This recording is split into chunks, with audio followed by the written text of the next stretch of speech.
Bonjour à toutes et à tous. Nous sommes très heureux de nous retrouver pour la montée pascale halte spirituelle du Triduum de 2023 pour entrer plus profondément dans les célébrations de ce temps qu'en général nous vivons dans la soirée ou dans l'après-midi et aussi méditer ce mystère du salut, du bonheur de l'être humain. Après avoir pensé quel peut être le thème de cette halte, j'ai eu une idée, grâce aussi à quelques inspirations venant d'ailleurs des jeunes, qui s'intitule, et donc je donne le thème pour ces 3 jours, c'est le combat pour la vie. Le combat pour la vie.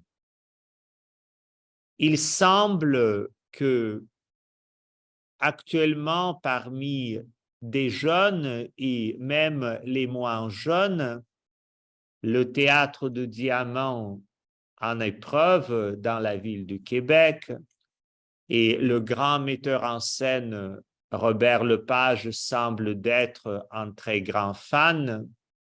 C'est le combat qui prend la place dans la vie de réflexion et méditation des gens.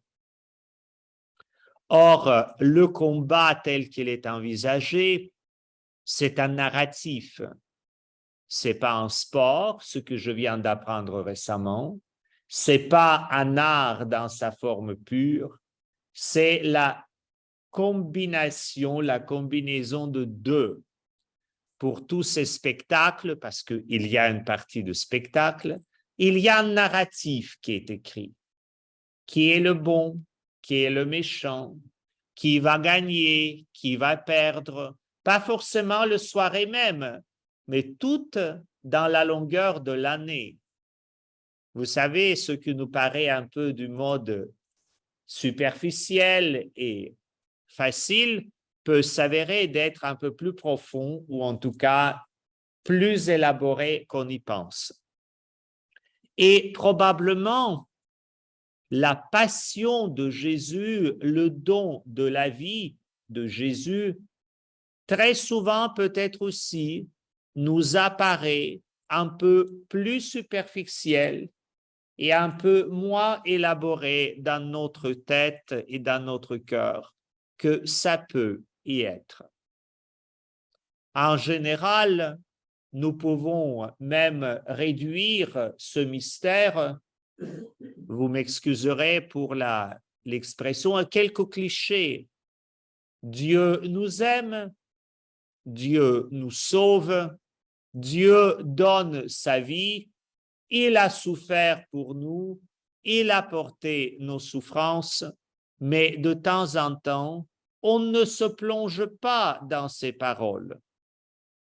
Ça nous inquiète, ça peut nous déranger ou même ça peut nous un peu déstabiliser. Donc on reste un peu sur les phrases générales. Tout va bien, on est un peu assuré et rassuré, mais est-ce qu'on avance dans la vie?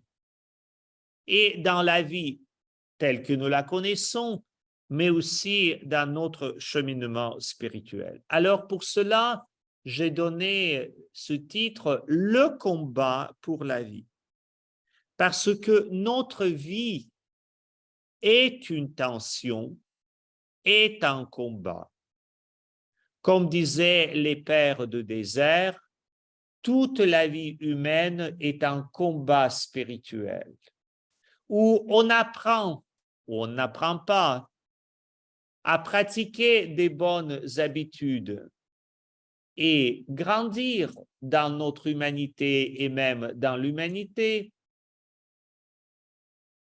et où on prend aussi des mauvaises habitudes et on dégringole et dans notre humanité et dans notre relation avec Dieu. Et tout le monde sait que réajuster les habitudes, c'est tout sauf facile. C'est un combat, c'est une tension. Pour entrer dans le mystère du Triduum,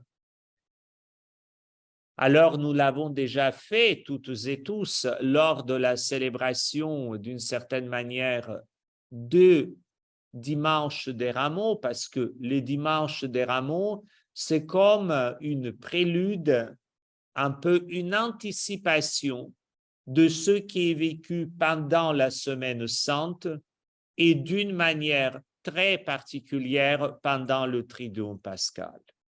Alors, on va revenir vers le début de la passion de Jésus dans l'évangile de Matthieu que nous avons entendu, mais le temps toujours est très court au dimanche des Rameaux de méditer un peu ce mystère en détail. Et en regardant la traduction, le texte de Frédéric Boyer dans son édition, dans sa traduction des évangiles, j'aimerais bien faire quelques méditations, quelques réflexions. Alors, la passion de Jésus dans l'évangile de Matthieu commence au chapitre 26. Et le verset 1 de ce chapitre, c'est comme la clé de la compréhension et de tout ce qui a précédé la passion et de tout ce qui va suivre et vécu dans la passion. Voici ce qui est arrivé quand lui, Jésus, est allé au bout de ses paroles. Voici ce qui est arrivé quand lui, Jésus, est allé au bout de ses paroles. La passion de Jésus, le Triduum pascal, ce n'est pas un hasard, ce n'est pas un accident, ce n'est pas quelque chose que d'abord et avant tout, Jésus subit ou traîne. Non, Jésus va jusqu'au bout, au bout de ses paroles.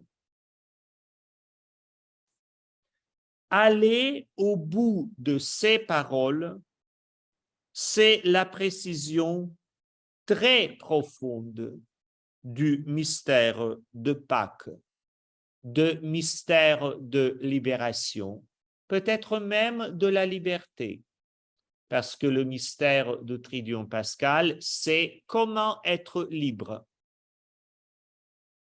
Et il y a quelque chose qui est assez important et surprenant. Pour être libre, pour être libéré, il faut aller au bout de nos paroles. Faut-il encore réfléchir quelles paroles nous habitent profondément, pas superficiellement. Et voilà Jésus, pendant ce temps que nous allons vivre pendant 3 jours, il nous révèle c'est quoi le bout des paroles de Dieu. C'est quoi pour un être humain aller au bout de ses paroles? Parce que Jésus est homme et Dieu à la fois. En contemplant Jésus, nous comprenons simultanément et le mystère de l'être humain, sans l'épuiser, et le mystère de Dieu, sans l'épuiser. Alors, au bout, aller au bout. Ce n'est pas s'arrêter à mi-chemin. Ce n'est pas faire les choses à moitié. Ce n'est pas dire, ah, on verra demain, ou peut-être après-demain. C'est-à-dire, c'est être présent là où nous sommes. Et pour aller au bout de ces paroles, le chapitre 26 de Matthieu, quand il parle de Jésus, va dire, le soir venu, il était allongé pour le repas. Le verset 20. Le soir venu, il était allongé pour le repas. Donc, aller au bout de ces paroles, Jésus ne va pas le faire dans la solitude, dans l'isolement ou dans son individualité, voire individualisme, l'accomplissement personnel. Il va le faire pendant le repas avec des autres. C'est-à-dire comme si la Passion nous disait, allez au bout de nos paroles, nous ne pouvons pas en étant isolés. Nous ne pouvons le faire que en communion et en lien avec les autres, en partageant quelque chose avec les autres, et c'est le moment du repas. Vous savez, entre le verset 1 et le verset 20, entre ce qu'on dit Jésus va au bout de ses paroles et Jésus qui partage le repas, il y a un petit épisode. L'épisode parle des grands prêtres. Et j'aimerais bien s'arrêter sur un peu revenir sur ce passage de grands prêtres, parce que Jésus, voilà, il va au bout de ses paroles et il partage le repas, pendant que certains, il s'agit bien de grands prêtres, cherchent une ruse pour mettre la main sur lui et le tuer. C'est chapitre 26, verset 4. Pendant que eux, ils font la ruse, ils cherchent le moyen de le tuer, lui, il partage le repas et fait le don. Ce qui nous amène à nous poser la question, dans nos paroles, dans le mouvement de notre vie, parce que les paroles articulent les mouvements de notre vie, d'où est-ce que nous partons et où est-ce que nous allons? Quelle est la direction? C'est quoi la direction de ce bout? Quand on va aller jusqu'au bout. Aller jusqu'au bout, là, c'est où exactement? Voilà, pour certains, ça va être la ruse et la recherche du meurtre. Pour d'autres, pour Jésus, ça va être la communion et le don de soi. Peut-être ça vaut la peine de méditer un petit peu. Où est-ce que moi, je me situe un peu dans cela?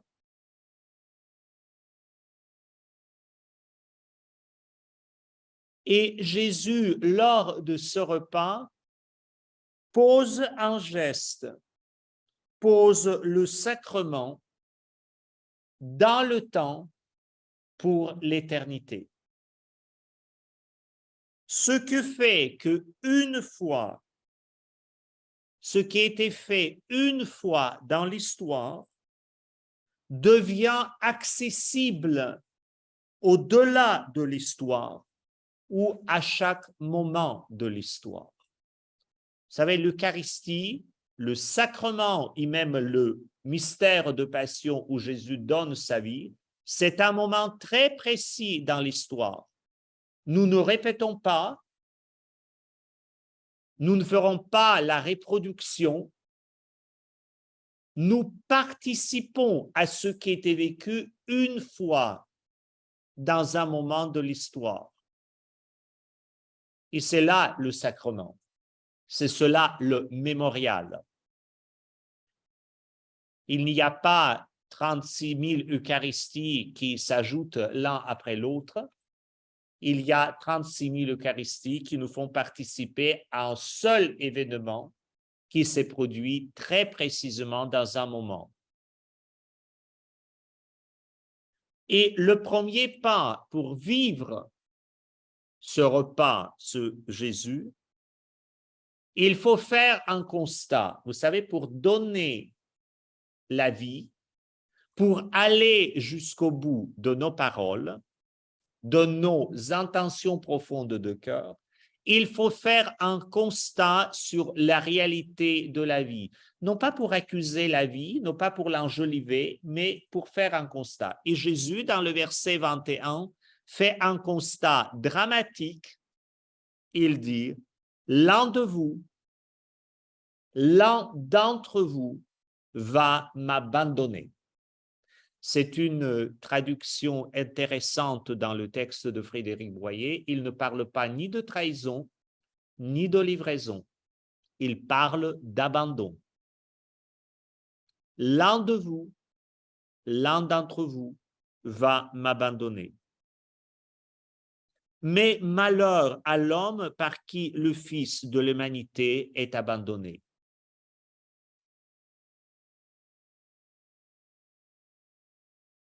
Vous savez, Jésus porte le titre « Le Fils de l'homme » en raison de la littérature prophétique. Parce que c'est seulement celui qui est en lien avec Dieu qui se penche vers cette profondeur divine, il devient de plus en plus humain. Tous les autres, les êtres humains qui ne sont pas en communion avec vrai Dieu ou idolâtres, dans la littérature prophétique, sont comparés aux bêtes. Les bêtes féroces, les lions, c'est seulement celui, c'est pour cela que Jésus porte ce titre Fils de l'homme, parce qu'en lui s'accomplit la vocation d'humanité. Et pour que l'humanité retrouve sa vocation, nous sommes invités de le contempler. Alors Jésus aussi, dans ce verset, nous révèle, comme il a révélé à ses disciples, le secret du bonheur. C'est cette fameuse phrase très étrange, mais malheur à l'homme par qui le Fils de l'humanité est abandonné.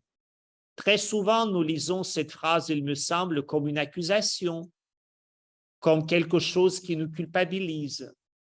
C'est quelque chose qui nous un peu secoue et dit, mon Dieu, non, non. Mais en fait, il me semble que Jésus, dans cette phrase, il nous dit, c'est quoi la condition pour être abandonné, pardon, pour être heureux? C'est de ne pas abandonner.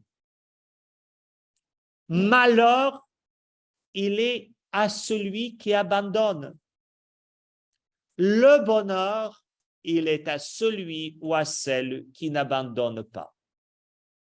Ni Dieu, ni son prochain, ni soi-même.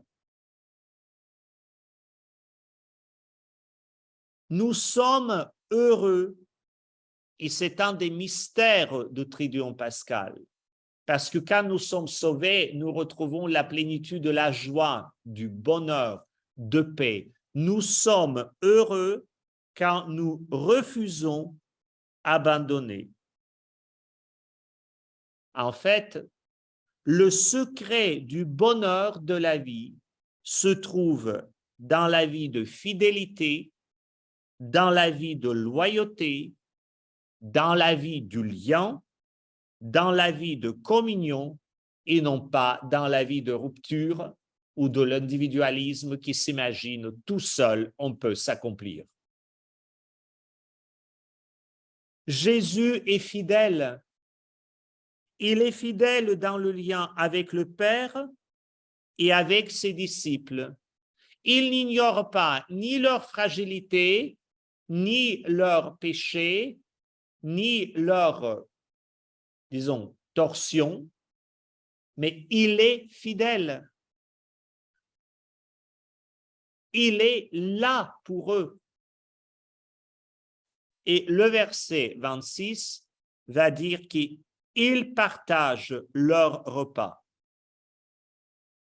Et c'est pendant ce repas que Jésus dit, prenez, mangez, ceci est mon corps vivant. C'est dans l'acte de communion qu'il donne son corps vivant qui vivifie.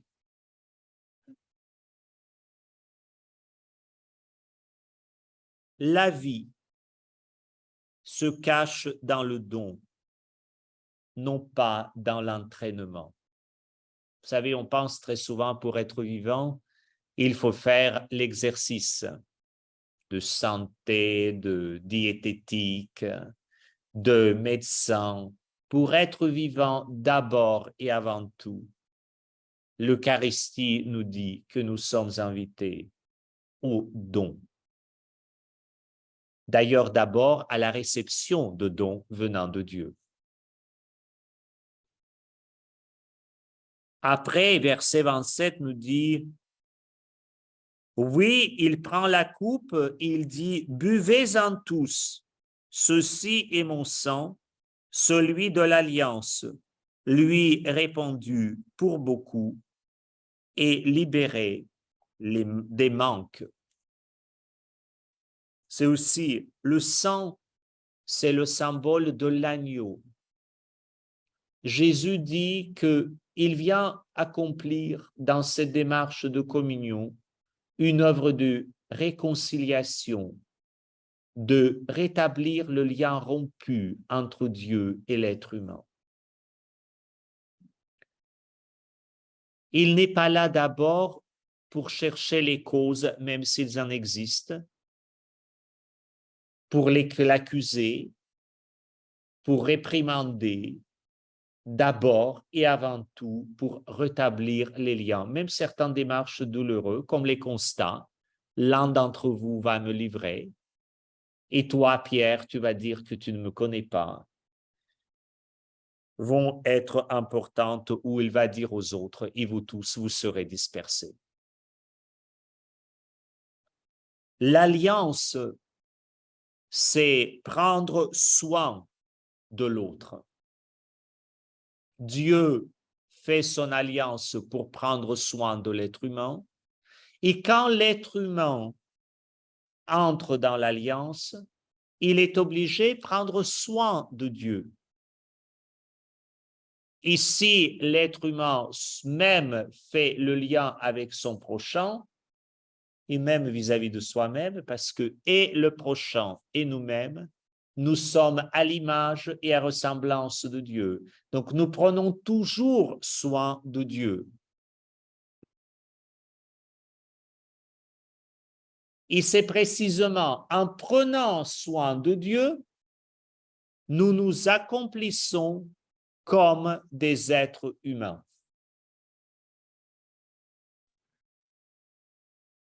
Je pense peut-être une petite remarque à méditer, une réflexion à réfléchir. La solidarité humaine déconnectée très souvent de transcendance ou de Dieu, elle est certes louable, mais elle peut s'assécher. C'est là il y a quelque chose à méditer pour chacun et chacune d'entre nous. Il ne s'agit pas d'abandonner la solidarité humaine ou dire c'est pas important, même si c'est la solidarité humaine. Il s'agit de l'approfondir et aller encore plus loin dans cette solidarité humaine à laquelle nous sommes appelés. Et quand Jésus fait ce don, il dit à tout le monde, tous vous tomberez à cause de moi cette nuit même. C'est-à-dire le don que Dieu nous fait ou le don que nous pouvons faire il doit être désintéressé juste pour la raison de faire le don. Parce que Jésus dit, vous allez tomber. C'est-à-dire, ce n'est pas l'assurance maladie dans le sens que maintenant je vous fais le don et après votre vie sera 200% impeccable et vous resterez toujours là. Non. Sauf que ça montre jusqu'à quelle générosité Jésus va. C'est-à-dire, il n'y a pas des attentes démesurées. Il y a le don qui va soutenir la faiblesse et la vulnérabilité humaine. Et pour cela, le dernier pas de Jeudi Saint, avant que Jésus rentre dans le combat pour la vie, dans la torture et dans l'agonie de Vendredi Saint, le dernier pas, c'est la prière. Jésus descend au jardin de Gethsémani pour prier. Assez souvent, nous pensons peut-être que la prière qui est au jardin de Gethsémani, c'est comme un morceau un peu déconnecté de tout ce qui était au Cénacle pendant la Sainte Seine. Je nous propose une lecture que la prière au jardin Gethsémani, c'est précisément la conclusion de la scène au Cénacle pour dire Jésus va jusqu'au bout de ses paroles, ça le mène au don total de lui-même dans l'histoire, mais pour l'éternité. Et cela se le mène en reconnaissant toute la complexité de l'être humain.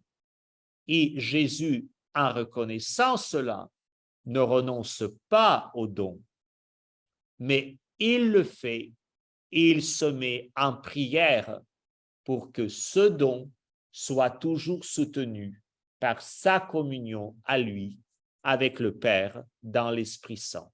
C'est d'ailleurs pour cela que j'ai mis pour notre première méditation, et vous le voyez derrière moi, l'icône de la Trinité.